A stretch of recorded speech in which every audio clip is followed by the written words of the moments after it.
दोस्तों आओ फरी पाछा આપણે YouTube ચેનલમાં આપનું હાર્દિક સ્વાગત છે। કલ્પેશ રાવના નમસ્કાર। વાલા દોસ્તો આપણે હવે ટેન્સીસ શીખવા જઈ રહ્યા છીએ। આપણે ટેન્સીસની આગળની થોડી પૂર્વ ભૂમિકાની ચર્ચા કરીએ। વાલા દોસ્તો આપણે ટુ બી ના વર્તમાનકાળના રૂપો ઇઝ એમ આર, ટુ બી ના ભૂતકાળના રૂપો હેઝ હેવ અને ટુ હેવ ના ભૂતકાળના રૂપો હેડ વિશે ચર્ચા કરી। ફરી પાછા એને રિવાઇઝ કરીએ, ધ્યાન આપો। I am a teacher, હું શિક્ષક છું। She is આશા નાયક, તેણી આશા નાયક છે। They are farmers of વાપરિયા, તેઓ વાપરિયાના ખેડૂતો છે। I was a pupil of PM High School, હું PM High School નો વિદ્યાર્થી હતો। They were at the public garden yesterday, તેઓ ગઈકાલે જાહેર બગીચામાં હતા। Somu has a car today, સોમુ પાસે અત્યારે મોટર છે। He had a scooter last year, તેની પાસે ગયા વર્ષે સ્કૂટર હતું। આવા પ્રકારના વાક્યો આપણે આગળ જોયા। તમે વિદ્યાર્થી મિત્રો આ જોઈ શકો છો કે is, am અને are, is, am અને are એ ટુ બી ના વર્તમાનકાળના રૂપો હતા। was અને were, was were છે એ ટુ બી ના ભૂતકાળના રૂપો હતા।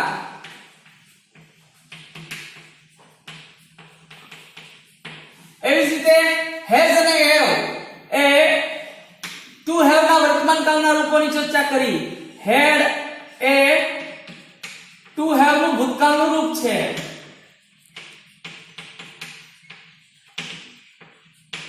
આપણે આગળ જોયું કે આવા વાક્યોને પ્રશ્નાર્થ કરવા માટે is, am, are, was, were, has, have અને had ને આગળ લઈ પ્રશ્નાર્થ થતા હતા। વાલા દોસ્તો તમે જોઈ શકો છો કે આ બધા વાક્યો છે એ કાળ નથી। શું કામ કાળ નથી? આ ટુ બી ના વર્તમાનકાળના રૂપો છે, was, were ટુ બી ના ભૂતકાળના રૂપો છે, has અને have એ have ટુ have ના વર્તમાનકાળના રૂપો છે। એવી જ રીતે had છે એ have નું ભૂતકાળનું રૂપ છે।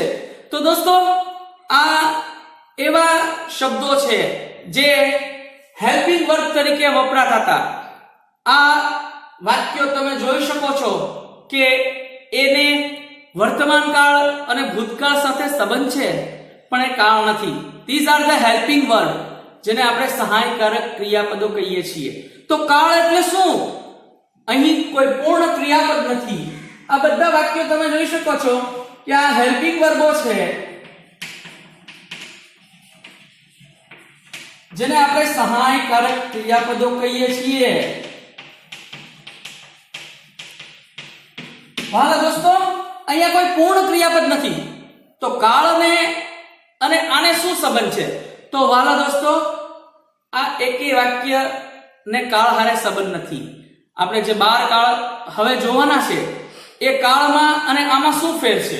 ખાસ નોટ કરો કે કાળ એટલે જે વાક્યમાં પૂર્ણ ક્રિયાપદ હોય એને કાળ કહેવાય। પૂર્ણ ક્રિયાપદ એટલે શું? તો કે ખાવું, પીવું, ઉઠવું, હરવું, ફરવું, નાવું, બેઠવું, જમવું, દોડવું, ચાલવું, કૂદવું, ગાવું, આ બધા પૂર્ણ ક્રિયાપદો છે। તો આ પૂર્ણ ક્રિયાપદો છે એ અહીંયા ક્યાંય નથી, એટલે આ હેલ્પિંગ વર્બો આપણે જોયા। હવે આપણે વાલા દોસ્તો ટેન્સીસની વાતો કરવા જઈ રહ્યા છીએ। તો હાલો આપણે ટેન્સીસના જુદા જુદા નામો અને એનું નિદર્શન કરી લઈએ। કાળ વિશેની ચર્ચા કરીએ। વાલા દોસ્તો આપણે ગુજરાતીમાં પણ જોયું, તમારે ક્યાંય ગુજરાતી તમારી માતૃભાષા છે એટલે ક્યાંય કાળ શીખવા જવા પડ્યા નથી। Since your childhood you are listening this language, તમારા બાળપણથી તમે આ ભાષાને સાંભળી રહ્યા છો અને સાંભળવાથી તમે શીખ્યા છો વાલા દોસ્તો। પણ આપણે જ્યારે બીજી ભાષા શીખવા જઈ રહ્યા છીએ ત્યારે એના ટેન્સીસ છે એ બહુ મહત્વની ભૂમિકા ભજવે છે। કાળ છે એ બહુ મહત્વની ભૂમિકા ભજવે છે।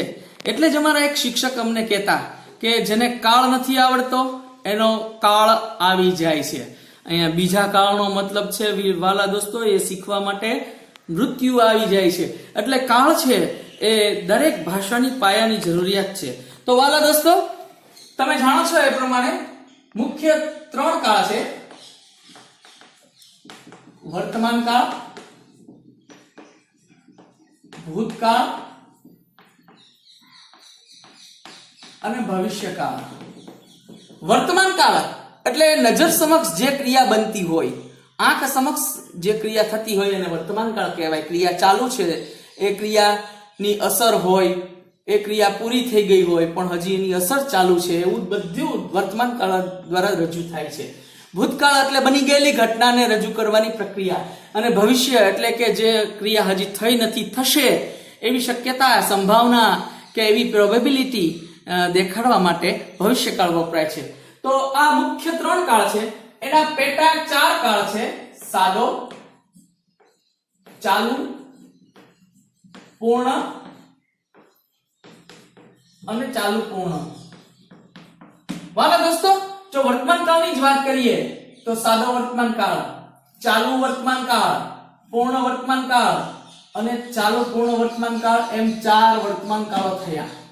ફરીથી જો વર્તમાન કાળની જ વાત કરીએ તો સાદો વર્તમાન કાળ, ચાલુ વર્તમાન કાળ, પૂર્ણ વર્તમાન કાળ અને ચાલુ પૂર્ણ વર્તમાન કાળ.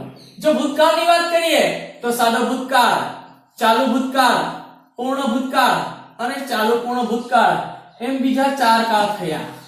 જો ભવિષ્યકાળની વાત કરીએ તો સાદો ભવિષ્યકાળ, ચાલુ ભવિષ્યકાળ, પૂર્ણ ભવિષ્યકાળ અને ચાલુ પૂર્ણ ભવિષ્યકાળ, એમ 4 કાળ થયા. આમ કુલ 12 કાળો છે. વાલા દોસ્તો, આવો આપણે આ નેમ્સ ઓફ ટેન્સીસ, કાળોના નામો વિશે અંગ્રેજીમાં જરાક સમજી લઈએ.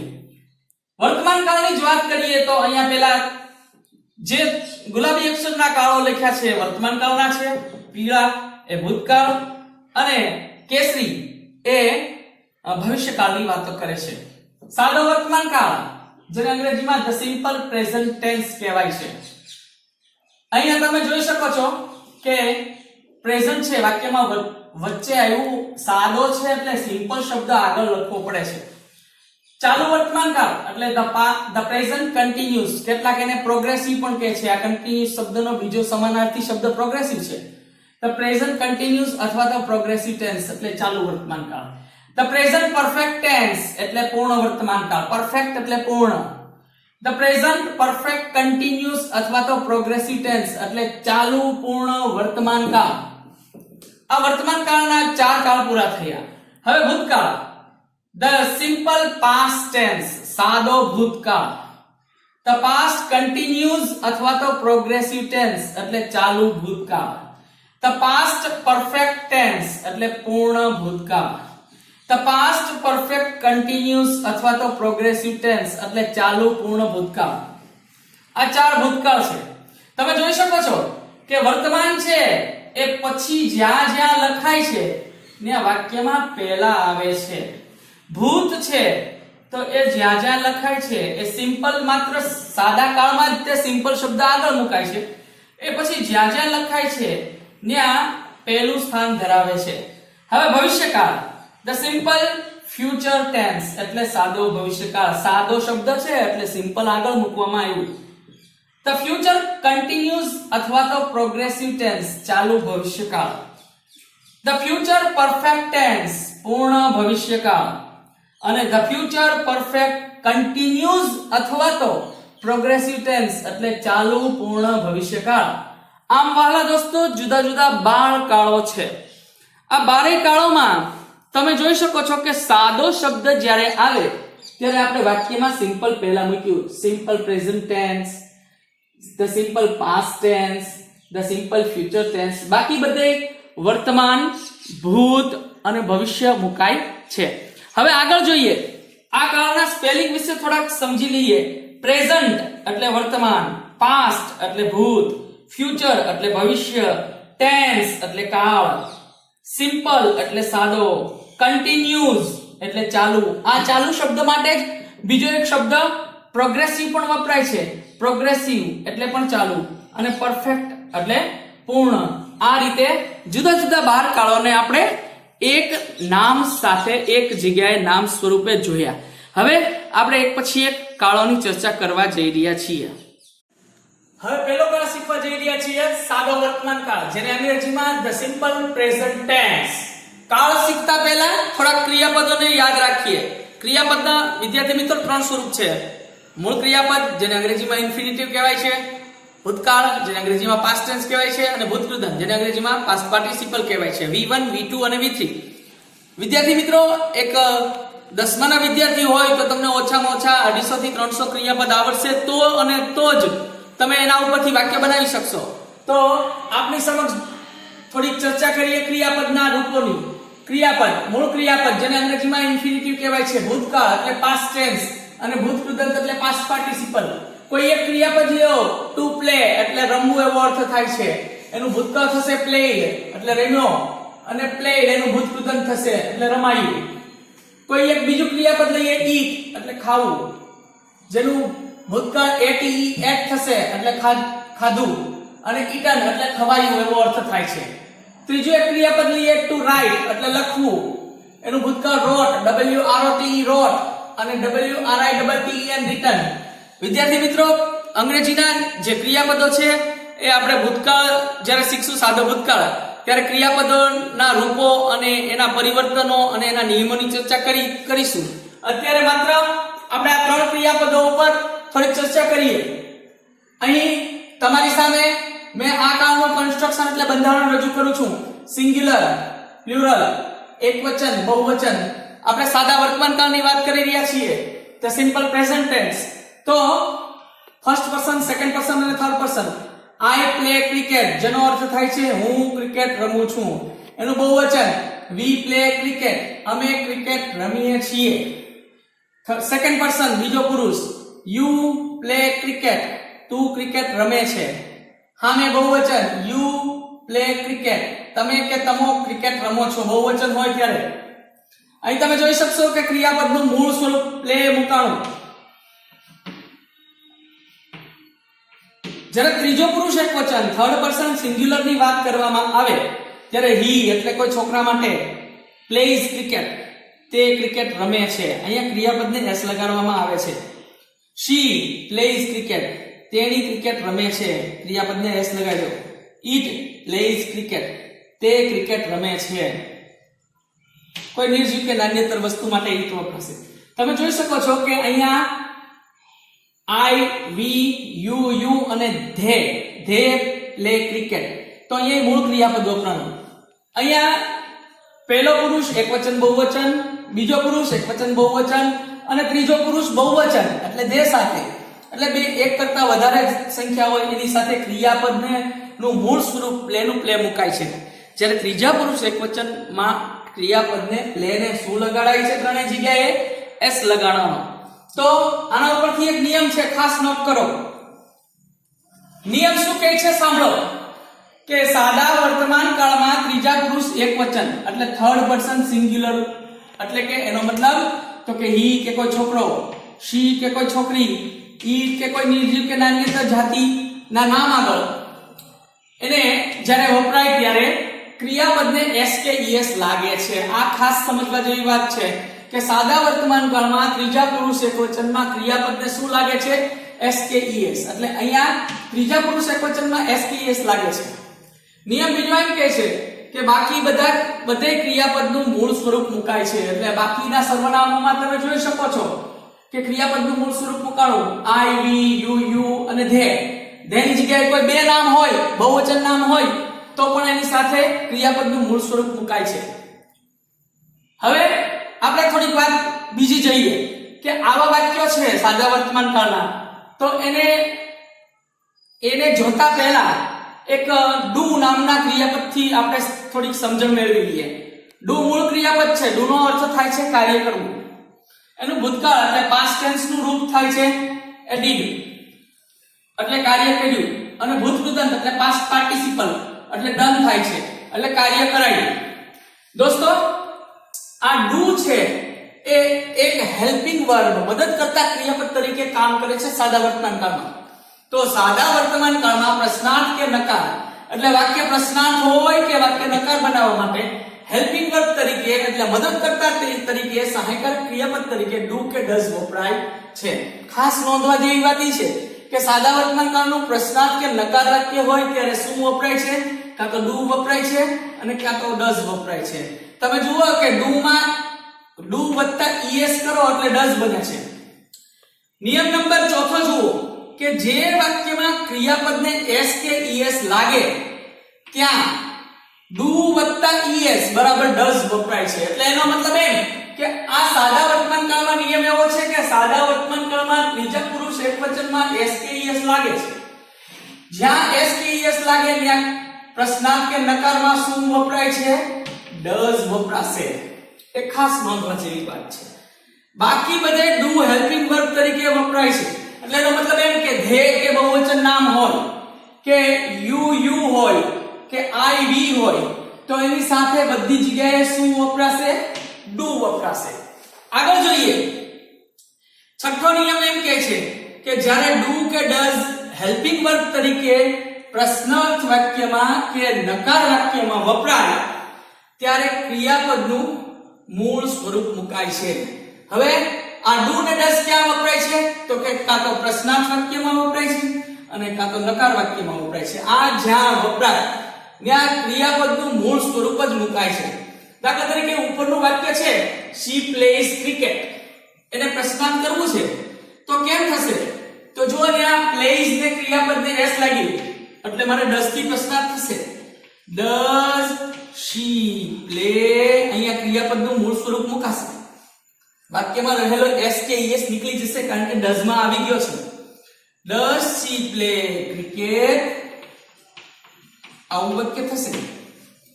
દાખલા તરીકે એવું જ બીજું વાક્ય જોઈએ they play cricket.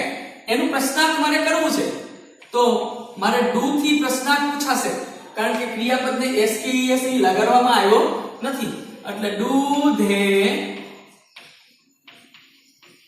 play cricket આ રીતે પ્રશ્નાર્થ થઈ. હવે વિદ્યાર્થી મિત્રો આપણે આગળ જોયું હતું આ નિયમ કે સાદા વર્તમાન કાળમાં ત્રીજા પુરુષ એકવચન થર્ડ પર્સન સિંગ્યુલર એટલે he કે કોઈ છોકરો, she એટલે કે કોઈ છોકરી, it એટલે કે કોઈ નિર્જીવ કે નાન્યતાની વાત હોય કર્તા તરીકે ત્યારે ક્રિયાપદને અંતે s કે es લાગે છે. ક્રિયાપદને શું લાગે છે? કાં તો s લાગે છે અને કાં તો es લાગે છે. હવે એમાં ક્યાં s લાગે અને ક્યાં es પ્રત્યય લાગે એ આપણે એના નિયમો જોઈએ. તો પહેલો નિયમ એમ કહે છે કે જો ક્રિયાપદને અંતે એટલે વાક્યના ક્રિયાપદને અંતે o x sh ch કે ડબલ s હોય તો es પ્રત્યય લાગે છે. એટલે ક્રિયાપદને અંતે o x sh ch કે ડબલ s હોય તો es પ્રત્યય લાગે છે. દાખલા તરીકે go અહીંયા o આવ્યો છેલ્લે o આવ્યો જેનો અર્થ થાય છે જવું, જેનું સાદા વર્તમાન કાળમાં ત્રીજા પુરુષ એકવચનમાં goes થઈ જશે. do એટલે કોઈ કાર્ય કરવું એવો અર્થ થાય છે. છેલ્લે o આવ્યો તો does થઈ જશે. mix છેલ્લે mix એટલે ભેગું કરવું, છેલ્લે x આવ્યો તો mixes થઈ જશે. fix એટલે ગોઠવવું, છેલ્લે x આવ્યો તો fixes થઈ જશે. એવી જ રીતે wash w a s h છેલ્લે sh આવ્યો ધોવું એવો અર્થ થાય છે, છેલ્લે sh આવ્યો તો washes થઈ જશે. brush એટલે બ્રશ કરવું તો છેલ્લે sh આવ્યો અહીંયા છેલ્લે sh આવ્યો તો brushes થઈ જશે. watch એટલે જોવું, છેલ્લે ch આવ્યો તો watches થઈ જશે. match એટલે જોડવું, છેલ્લે ch આવ્યો તો matches થઈ જશે. catch એટલે પકડવું, છેલ્લે તમે જુઓ ch આવ્યો તો catches થઈ જશે. એવી જ રીતે જુઓ miss miss એટલે ગુમાવવું, છેલ્લે ડબલ s આવ્યો તો misses થઈ જશે. kiss એટલે ચૂમવું, ડબલ s આવ્યો તો kisses થઈ જશે. પછી caress caress caress એટલે લાડ કરવા, લાડ લડવા એવો અર્થ થાય છે. તો આ caress શબ્દ છે એમાં છેલ્લે ડબલ s આવ્યો તો caresses થઈ જશે. હવે આગળ એનો બીજો નિયમ એમ કહે છે તો અહીંયા આ નિયમ પહેલો નિયમ શું કહે છે કે o x sh ch અને ડબલ s હોય તો એને શું પ્રત્યય લાગે છે? es પ્રત્યય લાગે છે. બીજો નિયમ એમ કહે છે કે કોઈ ક્રિયાપદનો છેલ્લો અક્ષર y હોય, છેલ્લો અક્ષર શું હોય? y હોય અને તેની પૂર્વે એટલે આગળ, તેની આગળનો અક્ષર એ વ્યંજન હોય એટલે તો કે a e i o અને u સ્વર છે એ સિવાયના બધા અક્ષરને વ્યંજન કહેવાય. તો y નો i કરી es પ્રત્યય લાગશે. એટલે આપણે ઈ જોઈએ જો CRY આ y છે એની પૂર્વે r છે એ વ્યંજન છે તો આ વ્યંજન છે એટલે y નું શું થઈ જશે I કરીને es લાગશે ક્રાય એટલે રડવું તો ક્રાઇસ થઈ ગયું dry ડ્રાય એટલે સૂકવવું તો ડ્રાઇસ થઈ ગયું fly ફ્લાય એટલે ઉડવું તો ફ્લાઇસ થઈ ગયું try ટ્રાય એટલે પ્રયત્ન કરવો તો ટ્રાઇસ થઈ ગયું carry કેરી એટલે ઊંચકવું તો કેરીઝ થઈ ગયું marry મેરી એટલે પરણવું તો મેરીઝ થઈ ગયું study સ્ટડી એટલે ભણવું તો સ્ટડીઝ થઈ ગયું hurry હરી એટલે ઉતાવળ કરવી તો હરીઝ થઈ ગયું તો તમે જોઈ શકો છો વાલા દોસ્તો કે છેલ્લો અક્ષર y હોય અને એની પૂર્વે વ્યંજન હોય તો શું કર્યું આપણે y નો y કાઢી નાખ્યો એની જગ્યાએ I કરી અને es પ્રત્યય લગાડ્યો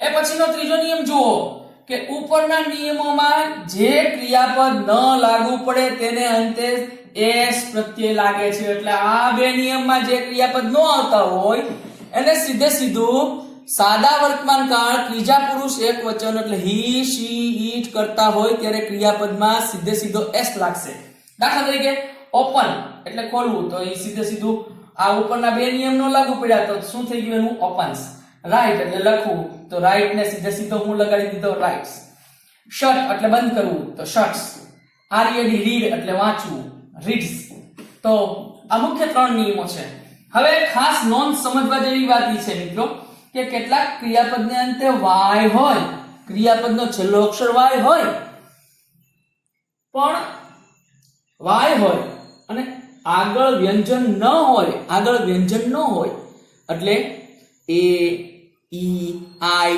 o u સ્વર છે બાકીના બધા અક્ષર વ્યંજન છે ઈ ન હોય પરંતુ સ્વર હોય વ્યંજન ન હોય એટલે સ્વર હોય એટલે એનો મતલબ શું તો કે a e i o અને u હોય તો ક્રિયાપદને s લાગે છે ખાસ નોંધો આ ઉપરના નિયમ માં છેલ્લો અક્ષર y હતો એમ અહીંયા છેલ્લો અક્ષર y છે પણ y ની પૂર્વે શું છે એ ખાસ નોટ કરવાનું છે દાખલા તરીકે પ્લે છે તો પ્લે છે તો એની પૂર્વેનો અક્ષર a છે જે a e i o u સ્વર છે તો પ્લે નું શું થઈ જશે પ્લેસ થઈ જશે અહીંયા y નો i કરીને es લગાડાશે નહીં કારણ કે આગળનો અક્ષર શું છે સ્વર છે એટલે હવે જુઓ સ્ટે એટલે રહેવું તો સ્ટેઝ થઈ જશે શું કામ આગળનો અક્ષર a છે જે વ્યંજન નથી સ્વર છે એટલે buy બાય એટલે ખરીદવું તો બાઈસ થઈ ગયું કારણ કે આગળનો અક્ષર u છે એ શું છે આ સ્વર છે વ્યંજન નથી એટલે y નો i કરીને s નહીં લાગે સીધો s લગાડાશે કન્વે એટલે લઈ જવું પહોંચાડવું એવો અર્થ થાય પત્રના શબ્દ માટે લેટર રાઇટિંગ માટે આપણે કન્વે કે મેસેજ રાઇટિંગ માટે કન્વે શબ્દ વાપરીએ છીએ તો કન્વે એટલે પહોંચાડવું લઈ જવું એવો અર્થ થાય છે તો પાઠવવું એવો અર્થ થાય છે તો આ કન્વે છે તો y ની પૂર્વે e છે જે સ્વર છે એટલે આને સીધો s પ્રત્યય લાગશે કન્વેઝ વાલા દોસ્તો હવે આપણે સાદા વર્તમાન કાળની રચનાઓ જોવાની છે વિધાન પ્રશ્નાર્થ હકાર નકાર who what where when how many અને હાઉ મચ તો આવો તમારી સામે એક વિધાન વાક્ય રજૂ કરું છું જેને અંગ્રેજીમાં એસર્ટિવ સેન્ટેન્સ કહેવાય છે કેટલાક એને સ્ટેટમેન્ટ્સ પણ કહે છે અને કેટલાક એને ડિક્લેરેશન પણ કહે છે બે વાક્યો મૂક્યા છે તમારી સામે પહેલું વાક્ય એમ કહે છે કે Rajesh goes to school early in the morning every day Rajesh દરરોજ સવારે વહેલો શાળાએ જાય છે રાજેશની દરરોજની આ ક્રિયા છે રોજિંદી ક્રિયા કે ટેવ સાદા વર્તમાન કાળમાં વપરાય તો આ વાક્ય મેં સાદા વર્તમાન કાળમાં વાપર્યું છે બીજું વાક્ય એમ કહે છે કે they play cricket on the playground daily તેઓ દરરોજ ક્રિકેટ રમતના મેદાનમાં રમે છે હવે વાલા દોસ્તો આ વિધાન વાક્ય છે આ વિધાન વાક્યમાં મેં જે અંડરલાઈન કરી છે એનો ઉપયોગ કરી આ અંડરલાઈન નો ઉપયોગ કરી અને એને નકાર બનાવવાનું છે જ્યારે નકાર બનાવો ત્યારે આ અંડરલાઈન કાઢી અને બ્રેકેટ્સ આપ્યો છે એનો ઉપયોગ કરવાનો છે તો અહીંયા તમે જોઈ શકો છો કે વિધાન વાક્યની રચના કેમ બની તો વાક્ય વિધાન વાક્યની રચનામાં મેં સૌથી પહેલા શું મૂક્યું? વાક્યમાં કર્તા મૂક્યો. પછી તો કે અહીંયા પ્લે અને ગોઝ એટલે મૂળ ક્રિયાપદ અહીંયા આવ્યું અને ક્રિયાપદને એસ કે ઈએસ લાગ્યો એટલે પછી મૂળ ક્રિયાપદ. જો ત્રીજો પુરુષ એકવચન હોય, જો ત્રીજો પુરુષ એકવચન હોય તો એસ કે ઈએસ વત્તા કર્મ અને અન્ય શબ્દો વપરાવું. આ વાક્યની વિધાન વાક્યની રચના થઈ. હવે વાક્યનો બીજો પ્રકાર છે પ્રશ્નાર્થ વાક્ય. પ્રશ્નાર્થ વાક્યને અંગ્રેજીમાં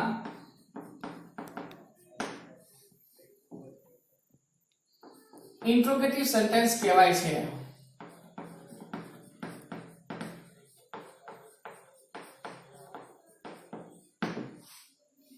ઇન્ટ્રોગેટિવ સેન્ટેન્સ કેટલાક એને ક્વેશ્ચનિંગ પણ કહે છે. હવે ઇન્ટ્રોગેટિવ સેન્ટેન્સ ઉપરના બે વાક્યોને પ્રશ્નાર્થ બનાવવાનો છે. તો યાદ કરો કે સાદા વર્તમાન કાળમાં પ્રશ્નાર્થ બનાવવા માટે બે શબ્દો વપરાય છે, કા ડુ વપરાશે કા ડઝ વપરાશે. જો વાક્ય ત્રીજો પુરુષ એકવચન હોય તો ડઝ વપરાશે અને બાકી બધે ડુ વપરાશે. ઉપરનું પહેલું વાક્ય છે એને પ્રશ્નાર્થ કરવું છે મારે, તો હું કેમ કરીશ? Rajesh goes to school. તો goes છે ત્રીજો પુરુષ એકવચન વપરાણો એટલે does થી વાક્ય રૂપાંતર થશે. does રાજેશ goes એમાંથી es વયો જશે કારણ કે આમાં does માં આવી ગયો. go to school early in the morning every day. વાક્ય પ્રશ્નાર્થ થયું. હવે બીજું વાક્ય, બીજા વાક્યને પ્રશ્નાર્થમાં રૂપાંતર કરું છું. they play cricket એવું વાક્ય છે તો do થી વાક્ય રૂપાંતર થશે. do they play cricket on the playground daily. અહીંયા વાક્ય મેં પ્રશ્નાર્થ કર્યું. હવે એની રચના બનાવીએ. પ્રશ્નાર્થ વાક્યની રચના કેમ બનશે એ જોઈ લો. તો અહીંયા મેં સૌથી પહેલા કાં તો ડુ વાપર્યું અને કાં તો ડઝ વાપર્યું. પછી વાક્યનો કર્તા. અહીં તમે જુઓ ડુ ને ડઝ વપરાય ત્યારે ક્રિયાપદનું મૂળ સ્વરૂપ વપરાય એવું નિયમ સ્વરૂપે આપણે આગળ જોયું હતું. એટલે ક્રિયાપદનું મૂળ સ્વરૂપ એટલે મૂળ ક્રિયાપદ, કર્મ અને અન્ય શબ્દ વાક્યનું પ્રશ્નાર્થ ચિહ્ન મુકાણું. હવે વાક્યની ત્રીજી રચના જોઈએ. વિધાન જોઈ, પ્રશ્નાર્થ જોયું, હવે હકાર વાક્ય જેને અંગ્રેજીમાં એફર્મેટિવ સેન્ટેન્સ કહેવાય છે.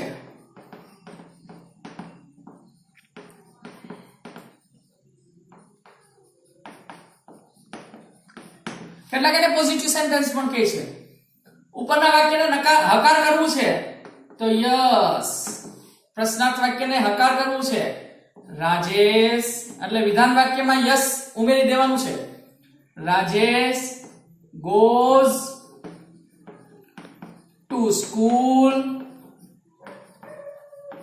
early in the morning every day.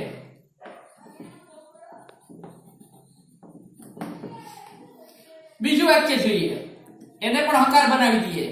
Yes વિધાન વાક્યની અંદર યસ જોડી દો એટલે યસ વત્તા વિધાન વાક્ય એટલે હકાર વાક્ય રચના થઈ ગઈ. they play cricket on the playground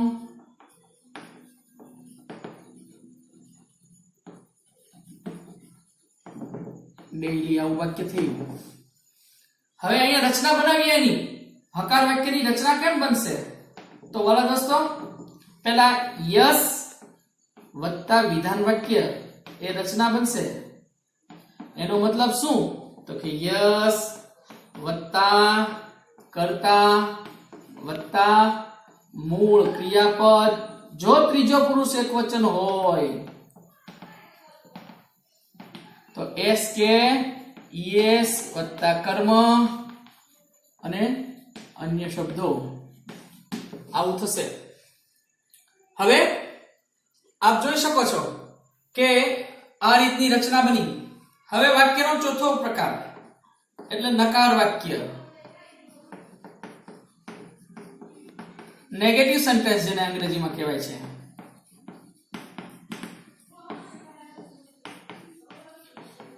નકાર વાક્ય જેને નેગેશન અથવા નેગેટિવ સેન્ટેન્સ કહેવાય છે, આ નકાર વાક્યની રચનામાં પણ ખાસ નોટ કરો કે સાદા વર્તમાન કાળમાં પ્રશ્નાર્થ અને નકારમાં ડુ ને ડઝ વપરાશે, તો અહીંયા પણ ડઝ વપરાશે.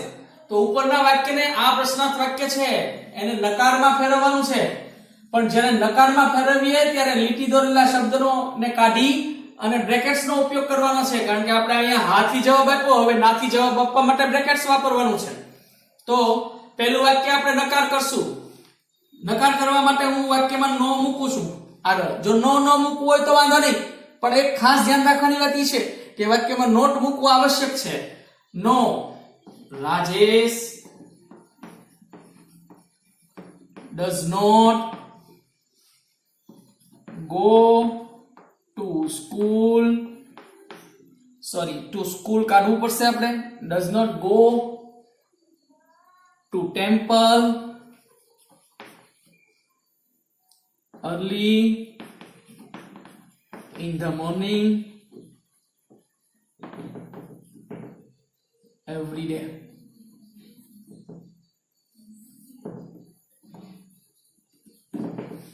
એને ટૂંકમાં જવાબ આપવો હોય તો નો રાજેશ ડઝ નોટ અથવા ડઝન્ટ વપરાશે. હવે બીજું વાક્ય બનાવશું. નો વાક્ય પ્રશ્નાર્થ એમ છે કે do they play cricket on the playground daily. Playground કાઢીને આપણે શું લગાડવાનું છે? નકાર બનાવીને ઇન ધ ગાર્ડન વાપરવાનું છે. તો નો they do not play cricket in the garden daily. આ રીતે નકાર બન્યું. નો they do not એમ ટૂંકમાં બનશે. હવે અહીં તમે રચના જોઈ શકશો કે રચનામાં વાક્યમાં નો પહેલા મૂક્યું. આ નો ન મૂકો તો પણ ચાલે, પણ મેં અહીંયા નો મૂક્યું. પછી વાક્યમાં નોટ આવવું એ બહુ મહત્વનું છે. વાક્યમાં મેં કરતા મૂક્યો, પછી વાક્યમાં કાં તો ડુ વપરાશે કાં તો ડઝ વપરાશે. વત્તા નોટ વત્તા મૂળ ક્રિયાપદ વત્તા કર્મ અને અન્ય શબ્દો. વાલા દોસ્તો, આ રીતે તમે જુદી જુદી રચનાઓ જુદા જુદા શબ્દોનો ઉપયોગ કરી અને વાક્ય બનાવી શકો છો. હવે વિદ્યાર્થી મિત્રો, આપણે સાદા વર્તમાન કાળની WH અને HOW ની રચના જોવા જઈએ છીએ. આની પહેલા આપણે વિધાન, પ્રશ્નાર્થ, હકાર, નકાર રચના જોઈ. હવે WH અને HOW. હવે ખાસ સમજવા જેવી વાત એ છે કે અંગ્રેજીમાં who એટલે કોણ એવો અર્થ થાય છે. એવો જ બીજો શબ્દ છે what એટલે શું એવો અર્થ થાય છે.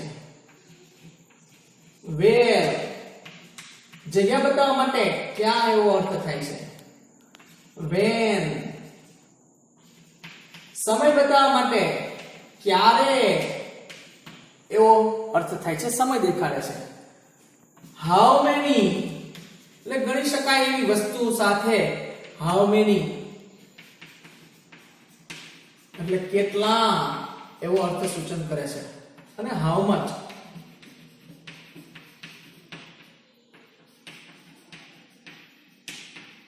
એટલે કેટલું. અહીંયા જથ્થો કે દ્રવ્ય દર્શાવવા માટે how much વપરાય છે. તો અંગ્રેજીમાં આ બધા શબ્દો છે WH અને HOW થી શરૂ થાય છે. તો WH અને HOW થી સાદા વર્તમાન કાળમાં પ્રશ્નાર્થ કેમ પૂછીએ એની આપણે જરા ચર્ચા કરીએ. ધ્યાન આપો વાલા દોસ્તો. તો પહેલા આ વાક્ય છે, તમારી સામે એક વાક્ય મૂકું છું કે રમેશ જે વાક્યનો કર્તા છે, કેરી એ વાક્યનું ક્રિયાપદ છે, 5 books એ કર્મ છે, from બાઝાર બજારમાંથી તો એ સ્થળ છે, અને ડેઈલી એટલે દરરોજ એ સમય દેખાડે છે. હવે આ વાક્યનું વિધાન બનાવવું છે મારે પહેલા. એટલે વિધાન બનાવવા માટે વાક્યમાં હું રમેશ સાદો વર્તમાન કાળ ત્રીજો પુરુષ એકવચન છે એટલે કેરીનું શું થઈ જશે? કેરીઝ થઈ જશે. 5 books from બાઝાર ડેઈલી આવું વાક્ય થયું. તમે જાણો છો આનો પ્રશ્નાર્થ કરવા માટે does Ramesh carry 5 books from bazaar daily? yes થી જવાબ આપવા માટે yes, Ramesh carries 5 books from bazaar daily. નકાર કરવો હોય તો no, Ramesh does not carry 5 books from bazaar daily એવું થાય. આગળ જોઈએ. હવે આના ઉપરથી હું ની પ્રશ્નાર્થ રચના આપણે શીખીએ. હું થી વાક્ય પ્રશ્નાર્થ કરવા માટે શું કરવું?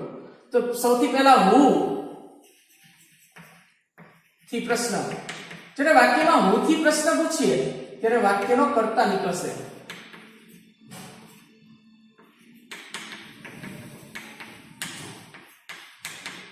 અને વાક્ય બનશે. તો વાક્યનો હું થી પ્રશ્ન પૂછવા માટે વાક્યનો કર્તા રમેશ છે, કાઢી નાખવો પડશે. Who carries 5 books from bazaar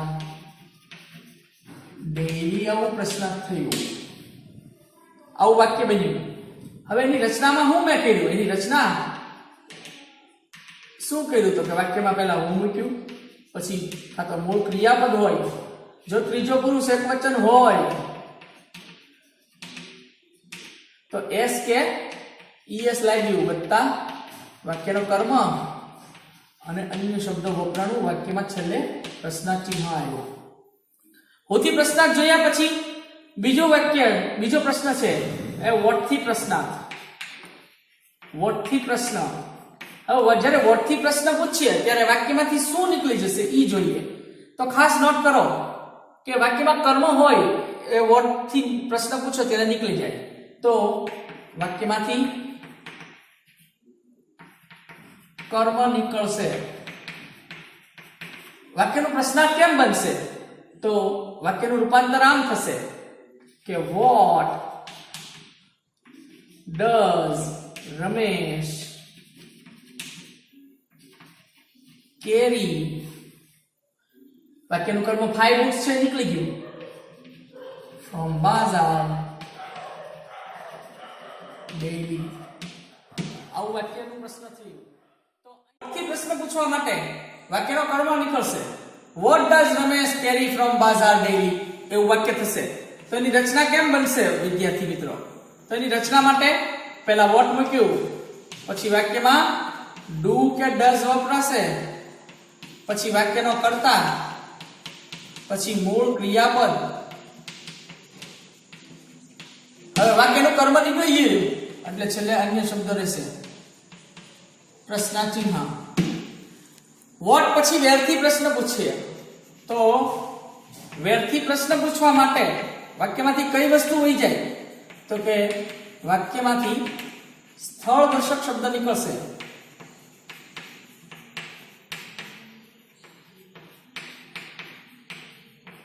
વાક્યનું રૂપાંતર કરીએ કેમ બનશે?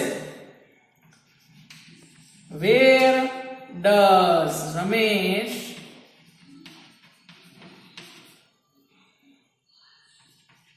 કેરી 5 books. વાક્યમાંથી સ્થળ દર્શક શબ્દ ક્યાં કયો છે? ફ્રોમ બાઝાર. એ નીકળી જશે ડેલી. આવું પ્રશ્નાર્થ વાક્ય થયું. તો એની રચના કેમ બનશે વિદ્યાર્થી મિત્રો? તો રચના આમ બનશે. વાક્યમાં પહેલા વેર મુકાણું વત્તા ડુ કે ડઝ આવશે, વત્તા કર્તા વાક્યનો, પછી મૂળ ક્રિયાપદ. અહીં મૂળ ક્રિયાપદ આવ્યા પછી વાક્યનો કર્મ મૂકવો પડશે. 5 books આવ્યું એટલે કર્મ અને અન્ય શબ્દ. આ પ્રશ્નાર્થ રચના બની. હવે વેર પછી વેન થી પ્રશ્ન બનાવતા શીખીએ આપણે. વેન થી પ્રશ્ન બનાવવા માટે કઈ વસ્તુ નીકળી જશે? તો કે સમય દર્શક શબ્દ છે એ નીકળશે. ક્યારે એમ પૂછવા માટે વાક્યમાંથી સમય કાઢવો પડશે. તો અહીંયા Ramesh carries 5 books from bazaar daily, તો સમય દર્શક શબ્દ ડેઈલી છે એ નીકળશે. કેમ બનશે વાક્ય? when does Ramesh carry 5 books from bazaar. વાક્યમાંથી daily નીકળી ગયું. રચના કેમ બનશે મિત્રો? વાક્યમાં પહેલા વેન મૂક્યું વત્તા ડુ કે ડઝ મૂક્યું વત્તા વાક્યનો કર્તા વત્તા મૂળ ક્રિયાપદ વત્તા કર્મ અને અન્ય શબ્દ વાક્યમાંથી પ્રશ્નાર્થ ચિહ્ન થશે.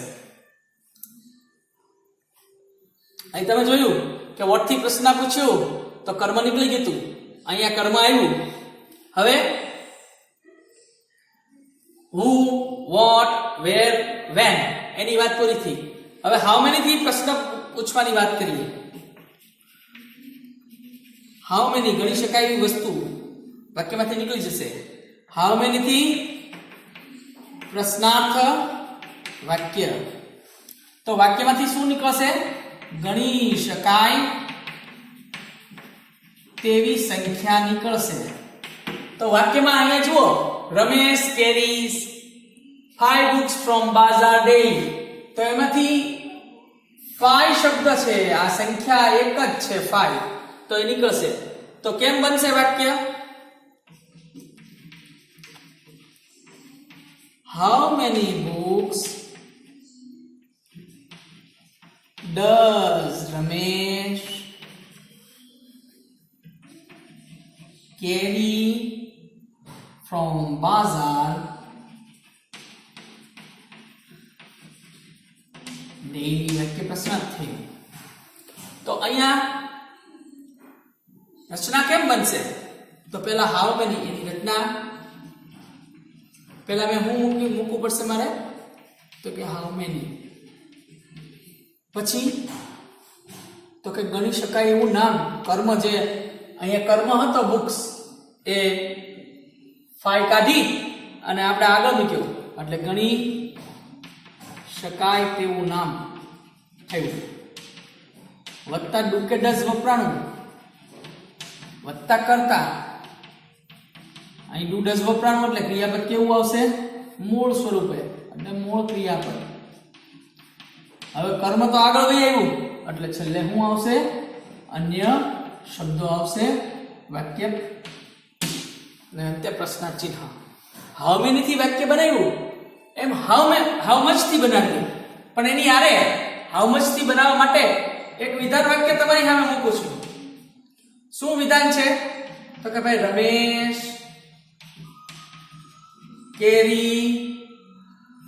carries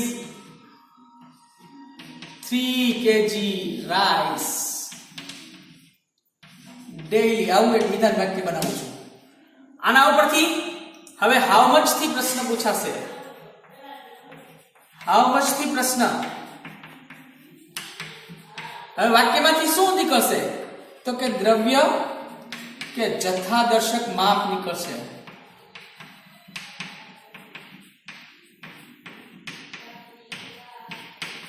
અહીંયા દ્રવ્ય કે જથ્થાદર્શક માપ શું છે? તો કે 3 kg. હવે વાક્યને રૂપાંતર કરીશ. કેમ કરીશ? તો કે હાઉ મચ કેની વાત છે? રાઈસ ની વાત છે.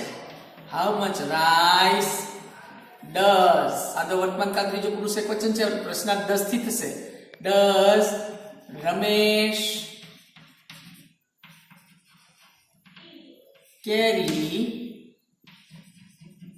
daily. અહીં ડુ ડઝ વપરાણું તો મૂળ ક્રિયાપદ મૂકવું પડ્યું. તો આના ઉપરથી રચના કેમ બનશે? તો કે હાઉ મચ વત્તા અહીંયા તમે રાઈસ વાપર્યું મેં એટલે દ્રવ્ય કે જથ્થા દર્શક નામ વત્તા ડુ કે ડઝ વત્તા વાક્યનો કર્તા વત્તા મૂળ ક્રિયાપદ અને અન્ય શબ્દ. વાક્ય પ્રશ્નાર્થ ચિહ્ન. તો વિદ્યાર્થી મિત્રો, આવી રીતે તમે ઘણા બધા વાક્યોને માત્ર કર્તા, ક્રિયાપદ, કર્મ, સ્થળ અને સમયનો ઉપયોગ કરી અને ઘણા બધા વાક્યો બનાવી શકો અને આ રીતે દરેક કાળની પ્રેક્ટિસ તમે કરી શકશો. દોસ્તો, સાદા વર્તમાનકાળની રચના જોયા પછી હવે આપણે સાદા વર્તમાનકાળના ઉપયોગો જોઈએ. The uses of simple present tense. હવે આપણે એક પછી એક એના ઉપયોગો જોઈએ. પહેલો ઉપયોગ એમ કે છે કે રોજિંદી ક્રિયા કે ટેવ હંમેશા સાદા વર્તમાનકાળમાં વપરાય છે કે બોલાય છે. દાખલા તરીકે, we go to school early in the morning at 7 o'clock. અમે દરરોજ સવારે વહેલા શાળાએ 7 વાગે જઈએ છીએ. ટીચુભાઈ લીવ્સ ઇન માર્કેટ. ટીચુભાઈ માર્કેટમાં રહે છે. Kalpesh sir teaches us English. Kalpesh sir અમને અંગ્રેજી શીખવે છે. Postman delivers letters and parcels daily. દરરોજ ટપાલી એ પત્રો અને પાર્સલો પહોંચાડે છે. અહીંયા આ ક્રિયાઓ એવી છે દોસ્તો કે જે રોજિંદી ક્રિયા કે ટેવ છે. આવી રોજિંદી ક્રિયા કે ટેવને હંમેશા સાદા વર્તમાનકાળમાં બોલાય છે અને લખાય છે. હવે બીજો ઉપયોગ જોઈએ. તમામ પ્રકારના સત્યો, જેને અંગ્રેજીમાં ટ્રુથ કહેવાય, એ હંમેશા સાદા વર્તમાનકાળમાં વપરાય છે. દાખલા તરીકે, આવા સત્યો છે સનાતન સત્યો, જેને અંગ્રેજીમાં યુનિવર્સલ ટ્રુથ કહેવાય છે. વૈજ્ઞાનિક સત્યો, જેને અંગ્રેજીમાં સાયન્ટિફિક ટ્રુથ કહેવાય છે. ભૌગોલિક સત્ય, જેને અંગ્રેજીમાં જિયોગ્રાફિકલ ટ્રુથ કહેવાય છે. ગાણિતિક સત્ય, અંગ્રેજીમાં જેને મેથેમેટિકલ ટ્રુથ કહેવાય છે. આ તમામ પ્રકારના સત્યો મિત્રો હંમેશા સાદા વર્તમાનકાળમાં બોલાય છે અને લખાય છે. દાખલા તરીકે, the sun rises in the east. સૂર્ય પૂર્વમાં ઉગે છે. તો આ એવા સત્યો છે મિત્રો કે એ હંમેશા પૂર્વમાં ઉગે છે અને nobody can change this truth. The sun sets in the west. સૂર્ય પૂર્વમાં આથમે છે. આ તમે જોઈ શકો છો કે આ બંને સનાતન સત્યો છે, યુનિવર્સલ ટ્રુથ છે. પછી ત્રીજું વાક્ય જુઓ, oil and water never mix. તેલ અને પાણી કદી ભેગા થતા નથી. બેયના ગલનબિંદુ નોખા નોખા છે, એટલે આ વિજ્ઞાનની વાત છે. એવી જ બીજી વિજ્ઞાનની વાત ચોથા વાક્યમાં જુઓ, હીટ એક્સપાન્ડ્સ ધ સબસ્ટન્સ. ગરમી છે એ પદાર્થના અણુઓને છૂટા પાડવાનું કામ કરે છે. તો આ ઉપલા બે સનાતન સત્ય હતા.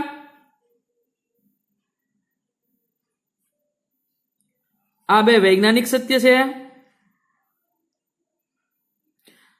The earth moves round the sun. સૂર્ય એ પૃથ્વી સૂર્ય ફરતી ફરે છે. તો વાલા દોસ્તો, આ એક જિયોગ્રાફિકલ ટ્રુથ છે. આગળ, oil and water never mix. તેલ અને પાણી કદી ભેગા નથી થતા. 1 and 1 મેક 2. 1 ને 1 2. આ ગાણિતિક સત્ય છે. તો આ રીતે તમામ પ્રકારના સત્યો છે એ સત્ય હોવાને કારણે હંમેશા એ સાદા વર્તમાનકાળમાં જ બોલાય છે અને લખાય છે. એવી જ રીતે ત્રીજો ઉપયોગ સમજીએ કે કહેવતો, જેને અંગ્રેજીમાં પ્રોવર્બ્સ કહેવાય છે, અને રૂઢિપ્રયોગો, જેને અંગ્રેજીમાં ઇડિયમ્સ કહેવાય છે, એ હંમેશા સાદા વર્તમાનકાળમાં જ વપરાય છે. દાખલા તરીકે, God helps those who help themselves. ભગવાન એને મદદ કરે છે કે જે પોતાની જાતને મદદ કરે છે. આ કહેવત છે. A stitch in time saves 9. એક વખત મારેલો, સમયસર મારેલો ટાંકો છે એ 9 વસ્તુને બચાવે છે. ટીટ ફોર ટેટ. જેવા સાથે તેવા. આ બધા રૂઢિપ્રયોગો અને કહેવતો હંમેશા સાદા વર્તમાનકાળમાં જ બોલાય અને લખાય છે. આગળ ચોથો નિયમ જોઈએ કે કોઈએ કીધેલી ઉક્તિને સીધે સીધી સાદા વર્તમાનકાળના ક્રિયાપદ સે અથવા તો સેઝ કે ટેલ અથવા તો ટેલ્સ દ્વારા રજૂ કરી શકાય છે. કોઈએ કીધેલી ઉક્તિ છે એ ભલે ખૂબ ભૂતકાળમાં બોલેલા વાક્યો હોય, પણ સેઝ, સે, ટેલ્સ, ટેલ જેવા શબ્દો દ્વારા એને ઇન્ટુ ઇન્વર્ટેડ કોમા, અવતરણ ચિહ્નો દ્વારા, આવા ઇન્ટુ ઇન્વર્ટેડ કોમા દ્વારા એને રજૂ કરી શકાય છે અને સાદા વર્તમાનકાળમાં એને વાપરી શકાય છે. દાખલા તરીકે, લોર્ડ કૃષ્ણ સેઝ. ભગવાન કૃષ્ણની વાત છે જે ને થઈ ગયે હજારો વર્ષો થઈ ગયા, પણ છતાં એને સાદા વર્તમાનકાળમાં એની વાક્ય રચનાને અહીંયા હું અવતરણ ચિહ્નો દ્વારા રજૂ કરું છું કે do your duty without any expectation. તમે તમારું કોઈ કાર્ય અપેક્ષા વગર કરો, કર્મણ્યવાધિકાર હસ્તે માં ફલેશુ કદાચન, એને જે ગીતામાં વાત કરી હતી એ વાક્ય અહીં રજૂ થયેલું છે. કૃષ્ણને થઈ ગયા ઘણા વર્ષો થઈ ગયા છતાં સાદા વર્તમાનકાળ સેઇઝ દ્વારા અહીંયા રજૂ કર્યું. ગાંધીજી સેઇઝ, ગાંધીજી કહે છે કે truth is God and God is truth. સત્ય છે એ ભગવાન છે અને ભગવાન સત્ય છે. તો ગાંધીજીને મૃત્યુ પામે ઘણો સમય થયો છતાં સાદા વર્તમાનકાળમાં સેઇઝ કે ટેલ્સ શબ્દનો ઉપયોગ કરી અને આ વાક્યને રજૂ કરી શકાય છે. વાલા દોસ્તો, હવે પાંચમો ઉપયોગ જોઈએ. પાંચમો એનો સાદા વર્તમાનકાળનો ઉપયોગ જોઈએ કે કેટલાક કાળદર્શક શબ્દો, વિશેષણો કે ક્રિયા વિશેષણો હંમેશા સાદા વર્તમાનકાળમાં જ બોલાય છે અને લખાય છે. આવા કાળદર્શક શબ્દો દાખલા તરીકે એવરી એક એવો શબ્દ છે જેની પછી ડે વપરાય એવરી ડે, જેની પછી વીક વપરાય every week, every year, every month કે એવરી ટાઈમ. એ હંમેશા સાદા વર્તમાનકાળમાં જ વપરાય છે. આ શબ્દો એવો છે કે એની સાથે સાદો વર્તમાનકાળ જ બોલાય છે અને લખાય છે. એવરીની જેમ ડેઇલી એટલે દરરોજ, ઓલવેઝ એટલે હંમેશા, જનરલી એટલે સામાન્ય રીતે, રિપીટેડલી એટલે વારંવાર, ઓફન એટલે પણ વારંવાર, નેવર એટલે કદી નહીં. આ બધા શબ્દો એવા છે કે આ શબ્દો વિશેષણ તરીકે, ક્રિયા વિશેષણ તરીકે, કઈ કાળદર્શક શબ્દ તરીકે વપરાય છે ત્યારે એની સાથે હંમેશા સાદો વર્તમાનકાળ વપરાય છે અને બોલાય છે. એવો જ એક શબ્દ છે વન્સ ઇન અ ડે. તો એની પછી ઇન અ ડે લખ્યું હોય તો ડે, દિવસમાં એક વાર, once in a month, once in a time, once in a year, once in a Monday, once in a Sunday. આવા શબ્દો વાપરી અને સાદા વર્તમાન કાળના વાક્યો બનાવી શકાય છે અને લખી શકાય છે. તો વાલા દોસ્તો, આ શબ્દો બધા એવા છે કે તમારી સામે ખાલી જગ્યા સ્વરૂપે આવે આ શબ્દો તો એ ખાલી જગ્યામાં હંમેશા સાદા વર્તમાન કાળનું ક્રિયાપદ જ મુકાય છે, એનું ખાસ ધ્યાન રાખવું. તો વાલા દોસ્તો, આપણે સાદો વર્તમાન કાળ છે એ અહીં પૂરો કર્યો. હવે પછીનો આવતા પીરિયડમાં સાદા ભૂતકાળની ચર્ચા કરશું. આભાર. અસ્તુ. Thank you.